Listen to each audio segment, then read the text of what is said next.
আমরা চাষ করি আনন্দে, মাঠে মাঠে বেলা কাটে সকাল হতে সন্ধে।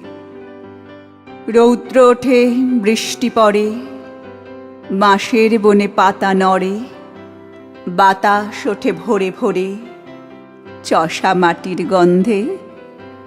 সবুজ প্রাণীর গানের লেখা রেখায় রেখায় দেয় রে দেখা।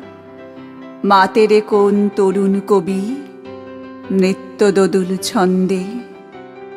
ধানের শিশি পুলক ছোটে, সকল ধরা হেসে ওঠে অঘ্রাণীর সোনার রোদে, পূর্ণিমারি চন্দ্রে। আমরা চাষ করি আনন্দে, মাঠে মাঠে বেলা কাটে সকাল হতে সন্ধে।